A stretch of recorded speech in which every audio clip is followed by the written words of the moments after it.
Bienvenidos a todos los participantes inscritos a este webinar de Gene Group y Eugene.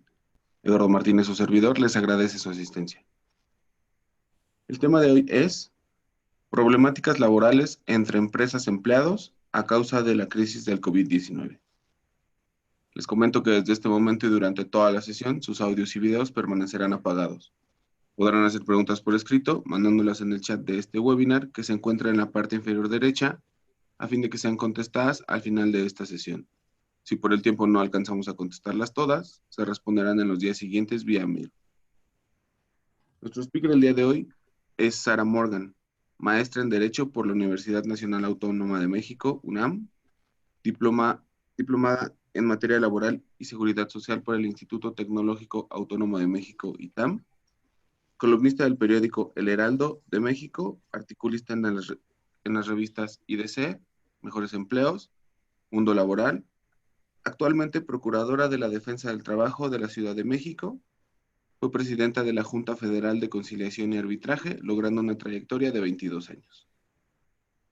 Durante esta sesión, veremos los siguientes temas. ¿Cuál es el mayor reto? ¿Qué sí y qué no es legal realizar por parte de empleadores hacia sus trabajadores?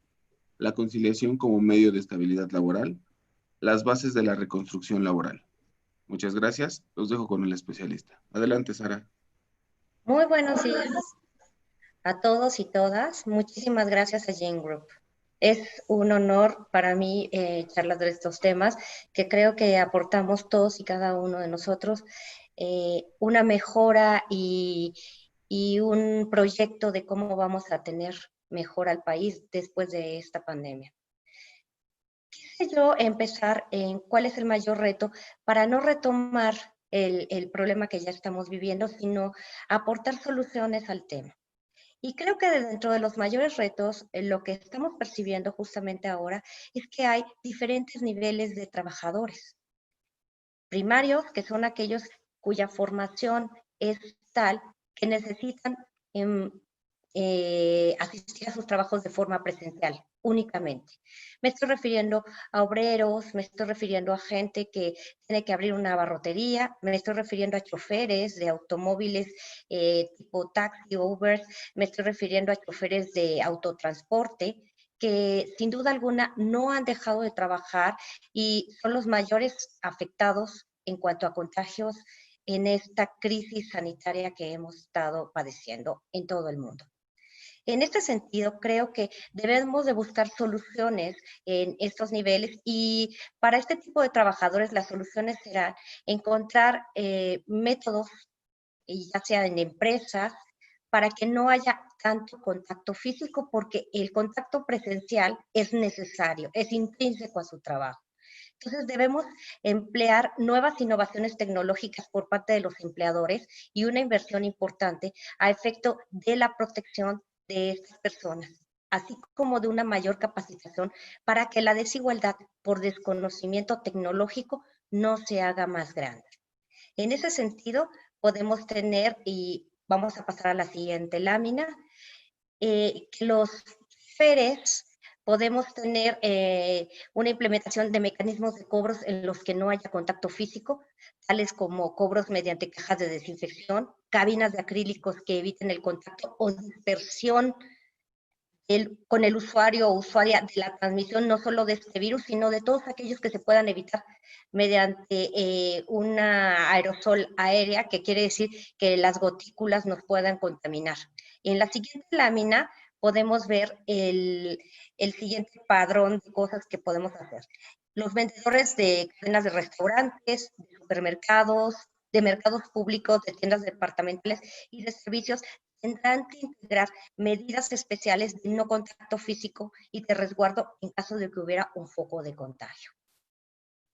Vamos a pasar a las siguientes láminas y les voy a hablar del nivel de trabajadores secundarios. En el nivel de trabajadores secundarios se encuentran todos aquellos que tienen estudios superiores y que pueden llegar a licenciaturas, maestrías e incluso doctorados, pero que su desempeño laboral necesita ser todavía presencial, tales como abogados, ingenieros de obra, arquitectos, reporteros, jugadores profesionales. Y será la adecuación de los nuevos sistemas, ahora sí, gubernamentales en el área digital, los que puedan generar que todos estos profesionales eviten en la manera lo posible la asistencia y conglomerados importantes en juzgados, en construcciones, en ruedas de prensa. Y cuando se trata de jugadores profesionales, pues tenemos que acatar medidas tales como que aquellos espacios donde nos gusta compartir y convivir sean un poco más grandes. ¿Qué es lo que significa esto? Significa que no va a ser la única pandemia y es una de las primeras pandemias que en esta época, en el siglo XXI, se conoce porque la última así grande y así de fuerte fue a principios de 1900, es decir, del siglo pasado. Pero increíblemente, con toda la tecnología que tenemos en el siglo XXI, esta, eh, esta pandemia nos tomó por sorpresa debido a que con todo el adelanto tecnológico, científico en medicina, no hemos podido hasta hoy dar con el resultado de una vacuna. Y es que una vacuna no lleva unos días, lleva meses y años. Recordemos que no hay una vacuna aún para el SIDA o el HIV en inglés, y esto todavía se sigue trabajando. Luego, entonces, tenemos que prepararnos como humanidad, todos aquellos trabajadores, que es nuestro tema, para poder seguir funcionando aún con este tipo de contratos. De los trabajadores de nivel secundario, la siguiente lámina nos va a explicar que hay un nivel extra que se llama el nivel de trabajadores terciarios. Ellos sí ya están preparados para tener una maniobra en sus trabajos. Ellos no fueron afectados por esta pandemia. Ellos han seguido trabajos tal y como nos lo puede hacer ver muchísimas de las cuestiones digitales de las que estamos haciendo uso, tales como Netflix, las charlas que tenemos ahorita vía Zoom o en otras plataformas digitales. Y el mayor reto para el nivel 2 y para el nivel 1 es la capacitación, pero de calidad. No sirve de nada tener un certificado que nos diga que somos capacitados y realmente no podemos demostrar esas habilidades. Y eso es en lo que hay que hacer hincapié. Debemos trascender los papeles y esos certificados vanos para poder tener un conocimiento pleno de nuestras capacidades y poder dar solución a los problemas, que es lo importante en materia laboral. Para poner un ejemplo, en cuestión médica hay muchos adelantos que muchos médicos muy buenos desconocen. El uso, por ejemplo, del robot Da Vinci, que significa operar a distancia sin que tú te metas al quirófano, o el uso del robot Baxter, que significa una compilación de todas las enfermedades y sintomatologías de millones de personas para que sean y puedan dar un medicamento certero, y eso se puede hacer a distancia. Eso es uno de los grandes avances. En cuestiones de los abogados, como ya reiteré, tendremos que acceder a las nuevas plataformas digitales, a la firma electrónica, a las audiencias no presenciales, sino audiencias en las que nosotros podamos asistir sin que haya un contacto físico en ese aspecto. Y en el área de arquitectura, pues también tenemos muchísimos implementos de los que podemos dar cuenta. Así que vamos a pasar al tema 2, que sí, que no podemos hacer como empleadores respecto de nuestros trabajadores. Bueno, podemos retomar el tema que sí y que no, que es la siguiente lámina, que me quedó ahí pegada. El no es el siguiente. El no es reducir el salario sin consentimiento. El sí es hacer convenios con medidas encaminadas a la sostenibilidad de la fuente de empleo que no vulneren el piso mínimo establecido en la Ley Federal del Trabajo. Ello está legalizado en el artículo 51, fracción cuarto de la Ley Federal del Trabajo. Y eso implica una rescisión por parte del trabajador hacia el empleador, que me reduzca el salario sin mi consentimiento. Es una de las causales de rescisión dentro de los 30 días siguientes a que me ocurre esta situación. Recordando eso, es preferible que se mantenga el equilibrio entre los factores de la producción y no hacer este tipo de objetivos sin la presencia o sin el consentimiento de los trabajadores. Sabemos que hay un gran problema en cuanto a la economía, pero debemos tratar todos y todas de paliarlo juntos, no de hacerlo cada quien de manera unilateral en el que se dañe solo a una de las partes de los factores de la producción. Tampoco se vale no indicar las medidas de sanidad para el regreso seguro. Y ello atiende igual a las fracciones 7 y 8 del artículo 51 de la Ley Federal del Trabajo. Se refiere a las medidas de resguardo, a lo que ya se tomó como un dictamen que se debe de accesar por parte de los empleadores para que puedan trabajar en seguridad todos sus trabajadoras y trabajadores. Entonces, debemos de señalar que es importante que las medidas o protocolos emitidas en el dictamen de autogestión que nosotros hicimos por parte de la empresa ante el Instituto Mexicano del Seguro Social deben darse a conocer a través de todos aquellos medios posibles y públicos para que lo sepan todos sus trabajadores y trabajadoras. El siguiente es muy socorrido últimamente, general falta de pagos de los trabajadores.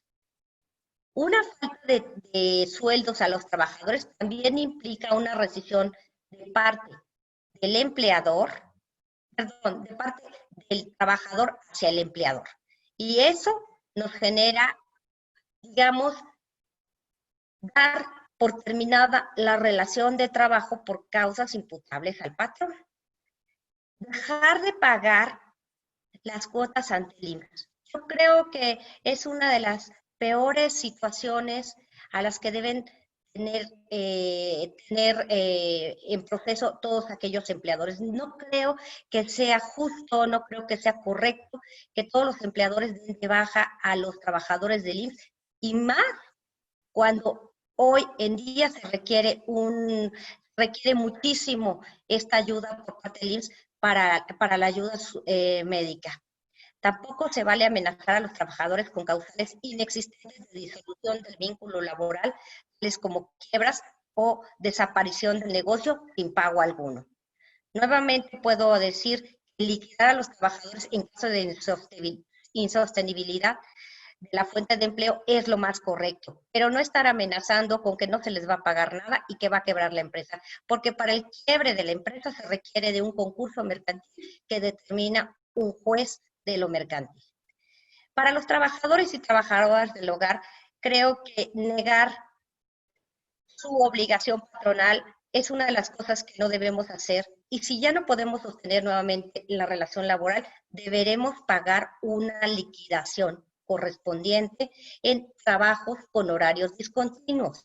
¿Y qué significa horarios discontinuos? Bueno, muchos trabajadores y trabajadoras del hogar no trabajan de lunes a viernes una jornada como nosotros, así que se hace un prorrateo de todos los días con las horas trabajadas, porque muchos de ellos trabajan en horarios que van lunes, martes solamente, o 2 días, o un día a la semana, o un día al mes, o un día a la quincena.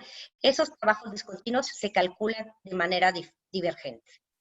Vamos a pasar al siguiente tema, que es el tema número 3, por favor. Y estamos viendo que la rigidez de la norma no nos está sirviendo en este momento, en que no hay tribunales, no nos está sirviendo para el mundo que demanda una inmediatez en la solución de conflictos.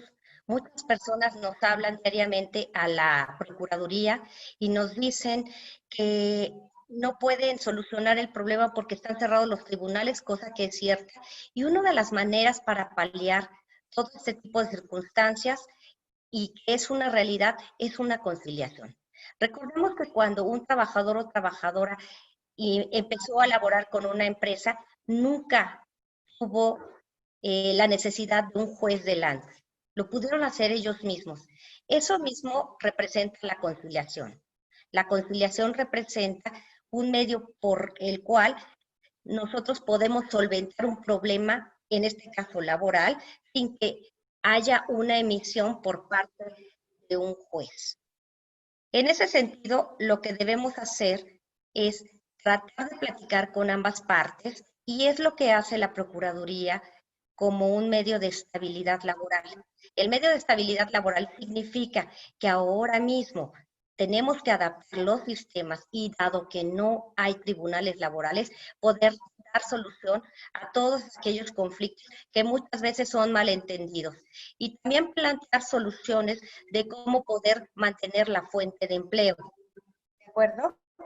Entonces, ello es importante para que nosotros podamos resurgir y podamos dar otros caminos o vías para poder solventar cualquier tipo de problemas. Hemos hecho mucho al respecto y creo que este es uno de los grandes logros que hemos tenido como sociedad entre los factores de la producción, capital y trabajo. Creo que muchos han dado de sí con estos acuerdos de conciliación en los cuales tratamos de que las empresas sigan subsistiendo y los trabajadores sigan teniendo lo más importante, su estabilidad laboral.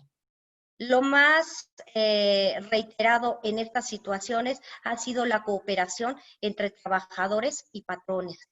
Es lo que más hemos visto y eso nos da mucho gusto porque con eso vamos a dar la batalla a todos los problemas laborales que después de esto, que es una gran pandemia, tendremos por delante, porque muchas de las empresas quedarán socavadas y muchas de las empresas tardarán un poco en encontrar nuevamente sus caminos hacia la producción.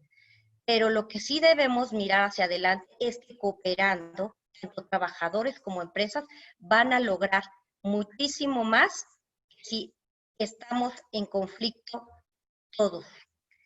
El siguiente tema es un tema muy especial, las bases para la reconstrucción laboral. Este tema es muy importante porque supone un mejoramiento en las herramientas por parte del empleador y el compromiso de mayores habilidades educativas y de calidad de los trabajadores que traspasen, como ya había dicho anteriormente, la barrera de capacitaciones, de las cuales solo sirven para ostentar una certificación en papel, pero que nada representan en la instrumentación de destrezas que nos lleven a obtener un verdadero cambio tecnológico que permita a los trabajadores ser competitivos por experiencia y no por bajos salarios. Acabamos de saber, el 1 de julio empieza en marcha el TEMEC y nosotros, objetivo, mexicanos y mexicanas, no queremos ser tomados como entes maquiladores, sino como entes de alta competencia en el que podamos desarrollar alta tecnología a la par que Estados Unidos, Canadá, China y otros países de alto desarrollo tecnológico. Tenemos que cambiar la naturaleza del cómo trabajar, porque ello implica una sincronía entre empleadores que adapten sus sistemas productivos a tecnologías innovadoras y en la contracara a los trabajadores el compromiso para romper las barreras educativas primarias, sociales y hasta culturales. ¿Qué es lo que implica esto? Un mejoramiento en nuestro sistema de vida, un mejoramiento y un beneficio, el incremento de la clase media, que es lo que hace avanzar a un país. Pero más allá de todo, creo que el bienestar común depende de todos nosotros. Y las bases de la reconstrucción laboral se refieren a evitar o a sobrepasar esta crisis con el menos daño posible. Tenemos que buscar la manera de conseguir la continuidad de las relaciones laborales con estas nuevas innovaciones tecnológicas y con estos nuevos esquemas de sanidad que nos impliquen a todas las personas seguir funcionando en esta ciudad, en este país y en el mundo. Pero sobre todo creo que existe una configuración de nosotros mismos hacia el exterior, en el que nos dimos cuenta que todos dependemos de todos y que la honestidad es básica. La honestidad es básica en cuanto a declarar el salario correcto y correspondiente ante el Instituto Mexicano del Seguro Social, para que no haya esta problemática de las incapacidades que son muy bajas y que los trabajadores y trabajadoras prefieren no tomarlas porque no es su salario, y porque realmente para nosotros es una problemática estar diciendo mentiras por parte de los empleadores en cuanto al salario y de los trabajadores también, porque cuando se dan cuenta, ello trasciende en sus pensiones jubilatorias, lo cual es muy lamentable. Creo que nos tenemos que ayudar entre trabajadoras y empleadores, trabajadores y empleadores, para que podamos seguir adelante de la mejor manera. Uno de los grandes retos en México es que se atienda con base en honestidad, es decir, declarando exactamente lo que ganamos y dando un sentido de rigurosa disciplina de lo que ganamos y que se establezca en el Instituto Mexicano del Seguro Social para que haya un beneficio mayor para todos los trabajadores, pero también para todos los empleadores. Eso nos va a generar un mayor compromiso por parte de los trabajadores, quienes deberán cuidar de hoy en adelante sus capacitaciones para estar mayormente alerta, para estar más impulsados a tomar capacitaciones aún fuera de sus horarios de trabajo, porque ese es el gran problema. Nos quedamos con la idea de que alguien más me tiene que capacitar y debe de ser en mi horario de trabajo. Si podemos tomar capacitaciones que nos ofrezcan los empleadores, también es una obligación por parte de los trabajadores hacer uso de estas capacitaciones. Por último, les debo decir que están nuestros teléfonos de la Procuraduría de la Defensa del Trabajo y hemos logrado muchísimas conciliaciones, como ya habíamos venido hablando, a través de nuestros teléfonos o por vía Zoom o por el medio electrónico que ustedes gusten. También creo yo que nos estamos adaptando a estos tiempos en los que es importante cambiar el registro, que todo debe de ser un conflicto. Todo puede ser una composición. Entendamos que en los niveles iniciales de la carrera de Derecho nos hablaban de dos métodos de solución de conflicto. Uno, la autocomposición, y otro es la heterocomposición. Adelante en las carreras de Derecho, en los niveles más altos, ya nada más hablábamos de la heterocomposición, olvidando por completo la autocomposición. La autocomposición lo único que significa es que entre las partes en conflicto se arreglen como crean que sea mejor.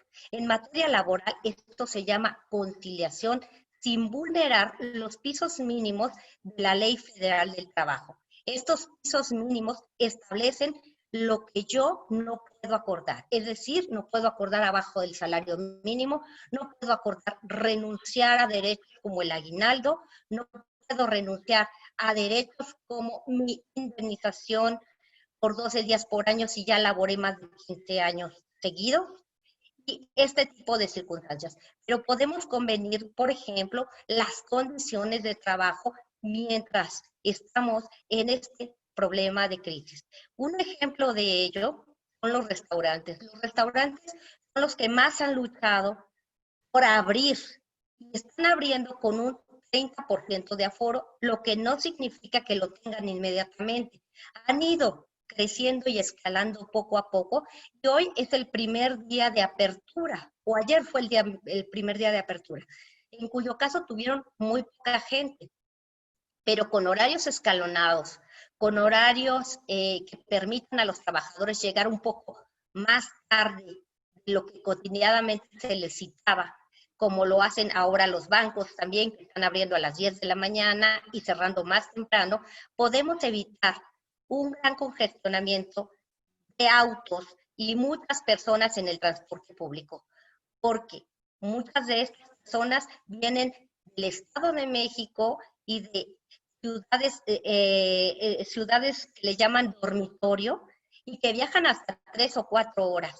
Nosotros evitamos ese conglomerado, vamos a evitar mayor número de contagios y vamos a hacer que nuestro México vuelva a crecer económicamente. Yo no tengo ninguna duda de que vamos a seguir adelante porque estamos conectados. Por ello, lo que tú hagas se reflejará en el otro o en la otra. Y a esto me refiero con empleadores y trabajadores que creo que han sido gran impulso y creo que se han ayudado mutuamente en la mayor parte de las circunstancias difíciles que estamos atravesando. Muchísimas gracias. Muchas gracias, Sara, por tan excelente exposición. Estamos seguros que a los asistentes nos ha sido de mucha ayuda. A continuación procederemos a contestar algunas de las preguntas que nos han realizado los participantes durante la sesión. Pregunta 1. ¿Cómo contrarrestar la cantidad de demandas que se van a generar a causa de los despidos? Ya lo hemos hablado, creo que la manera de contrarrestarlo es con conciliaciones y creo que la mayor parte de las conciliaciones son exitosas. Vamos a atender a conciliaciones masivas para poder dar solución a estos conflictos sin que tengamos que llegar a juicios masivos en las juntas, tanto locales y federales, y que inundemos ya el tribunal, que se supondría no tendría que llegar con ningún juicio. Gracias. Pregunta 2. ¿Cuáles son las obligaciones de los colaboradores ante su regreso a las oficinas? Seguir los protocolos de sanidad, lavarse las manos, usar los guantes cuando se les diga, usar caretas y cubrebocas. Creo que en la mayoría de las circunstancias son insumos fáciles que podemos seguir. Pero también es algo importante, la tecnología tiene que avanzar para que todos estos elementos o artefactos sean un poquito más cómodos, porque involuntariamente un trabajador que trabaja con un cubrebocas más de 1 hora se siente cansado porque no está acostumbrado. Gracias. Siguiente pregunta. ¿Qué derechos tenemos los trabajadores si llegamos a contagiarnos de COVID-19? Tienen derecho a su incapacidad por una enfermedad general en caso de que no sean trabajadores de salud. Si se trata de un trabajador de la salud, llámese médico, administrativo de un hospital, llámese enfermera, entonces es un riesgo de trabajo, que es una diferente connotación. Una enfermedad de trabajo es a lo que tendríamos derecho porque no sabremos exactamente si nos contagiamos dentro o fuera de la empresa. Esa es la circunstancia y la diferencia porque unos y otros, para unos es riesgo de trabajo y para otros trabajadores no. Gracias. Siguiente. ¿Cuáles son las responsabilidades como empresa ante estas problemáticas? La responsabilidad como empresa es que sigas los protocolos del, impusiste voluntariamente, es decir, la autogestión, y que con ello tú puedas darlos a conocer a los trabajadores de manera específica y pública para que puedan así seguirlos de manera específica. Sepa un trabajador qué hacer y dónde acudir con su área de recursos humanos en caso de haber sido contagiado por COVID. Gracias. Siguiente. ¿Se considera como incapacidad temporal cuando un empleado se contagia de COVID-19 y cómo se paga su salario? Sí, es una enfermedad de trabajo, no es una enfermedad de trabajo, es una enfermedad general, salvo en el caso, les reitero, de que sea un trabajador de la salud. ¿Y cómo se paga? Bueno, después del 4.º día se empieza a pagar el 60% con el que tengan registrado en el Seguro Social. Y normalmente los empleadores pagan el porcentaje subsecuente, o sea, el 40%. Eso es como se paga. Gracias. Tenemos algunas preguntas aquí en el chat. ¿Los convenios con los empleados se tienen que presentar ante la STPS? Los convenios con los empleados. No los pueden hacer de manera privada en este momento. Sí tienen que ser, cuando se varían las condiciones de trabajo, tendrían que presentarse ante una autoridad, pero ahorita no hay autoridades, ¿de acuerdo? Entonces tiene que ser ahorita de mutuo consentimiento y después se avalarán ante autoridades a ver si no hubo perjuicio en los derechos. Gracias. Una más. ¿Qué pasa si una colaboradora que está en home office está estando confirmado que está contagiada de COVID y esta está en reuniones y se le indica que no debe por responsabilidad y respeto a los demás? ¿Se le puede dar de baja si ya cumplió sus días de resguardo por enfermedad? Si tiene actualmente COVID, sí se le puede dar de baja una rescisión porque está poniendo en peligro a sus demás compañeros y compañeras. Y entonces sería una rescisión ahora sí del patrón hacia el trabajador por causas imputables al trabajador porque no está teniendo su resguardo. Si tiene la enfermedad todavía vigente y no tiene la enfermedad vigente, pues puede regresar a trabajar con el alta del Seguro Social. Pero si tiene la enfermedad vigente, pues deberá adquirir su licencia médica ante el Instituto Mexicano del Seguro Social y esta le va a decir cuántos días de incapacidad tendrá que gozar. No sé si me expliqué en esto. Sí, esperemos que sí haya quedado claro. Siguiente. Buen día, me gustaría saber cómo hacer que los trabajadores que son vulnerables y son enviados a su casa se hagan responsables de su salud. Se hagan responsables de su salud, ellos son los que se contagian estando con permiso de no asistir finalmente, representa un menor personal, riesgo a su regreso y además responsabilidad. O sea, la pregunta Sí, básicamente es como que, ¿qué puede hacer para que los empleados le hagan caso de cuidarse? no podemos obligar a un adulto a que haga caso a algo que se le está dando como un beneficio.